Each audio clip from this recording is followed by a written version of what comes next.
I thought, I even had people tell me, oh, well, God will use this in your life. And I thought, you have no idea what you're talking about.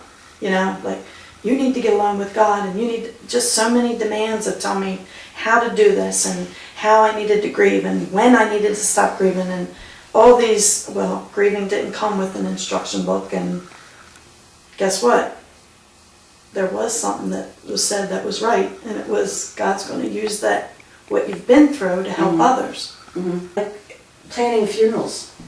I didn't know what to do. I didn't know, but it's up to the family. You got to take care of everything. So I took that, and I didn't want other families that I knew to go through having to deal with that. So I right away I took care of that at my church. I became the funeral coordinator, and I make sure, and to this day I still do it.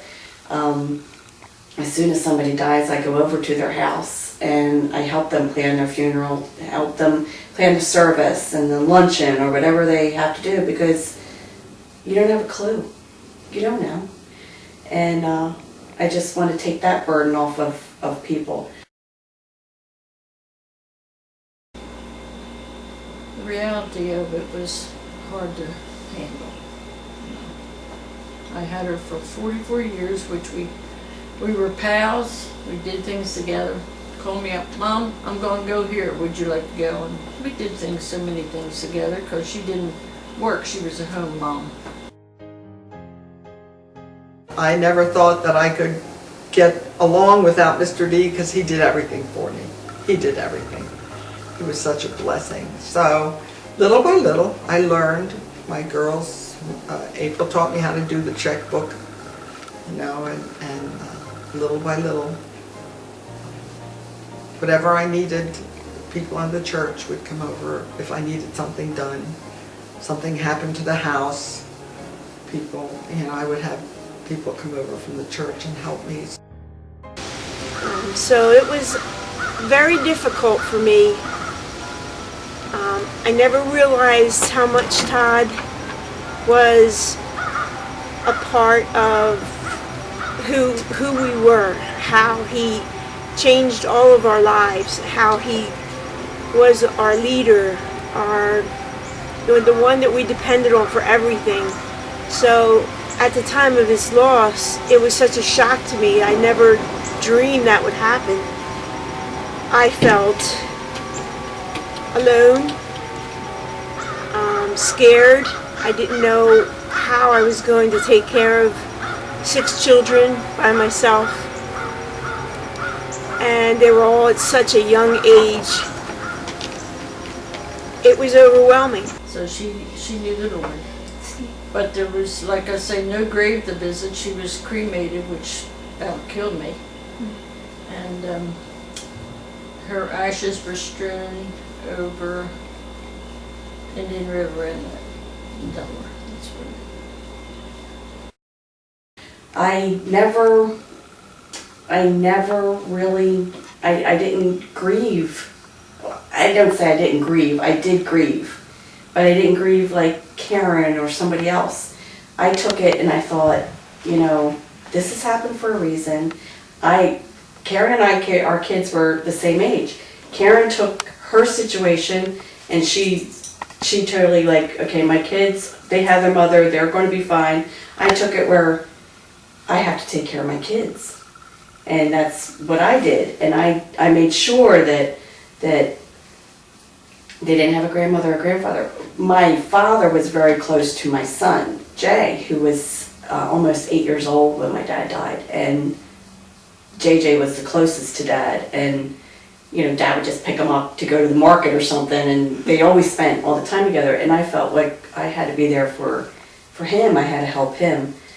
And like I said in the beginning, I've never talked about this to anybody. Did I grieve? Yes, I grieved, but I grieved different.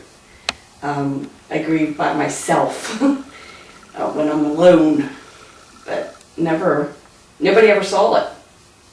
And I spent the majority of the first few months after his death,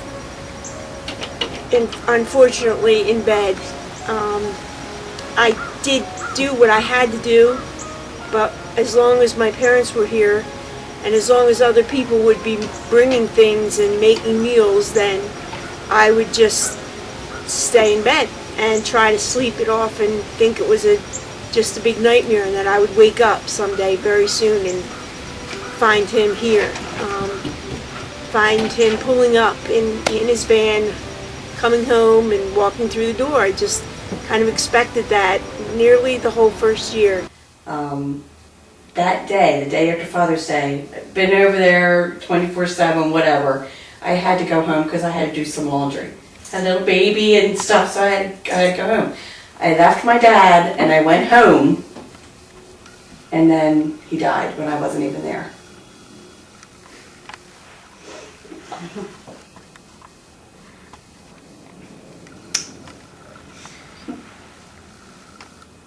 Not even sure what to say. Okay, I'm fine. Kelly's really I've never talked never, about this. my dad's been gone 15 years. It was 15 years in June, and I've never talked about it to anybody.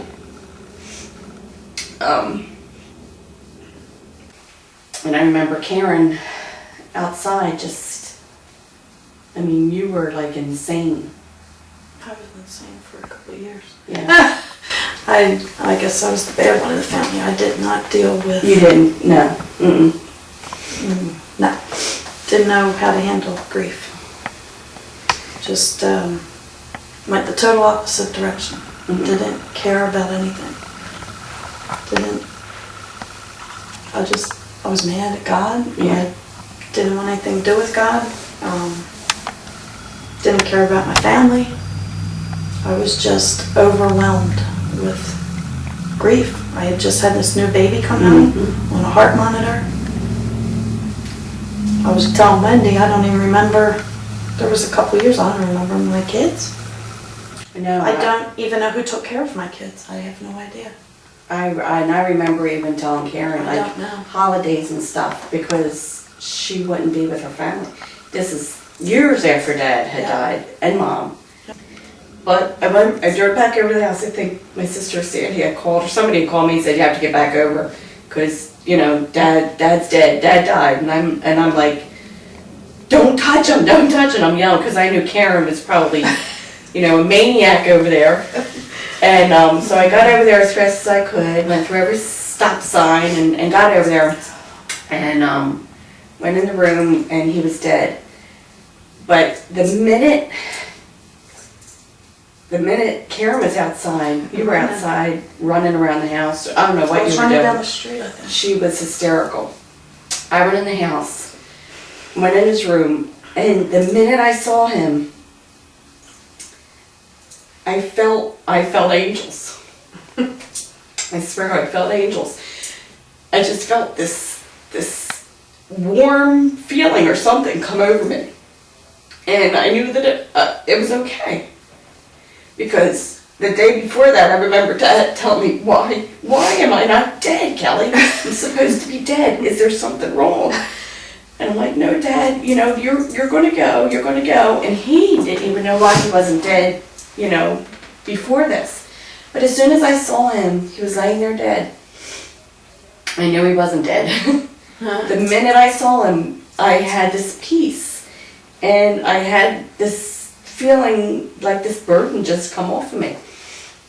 And I felt okay. And I wasn't even crying. I really was okay.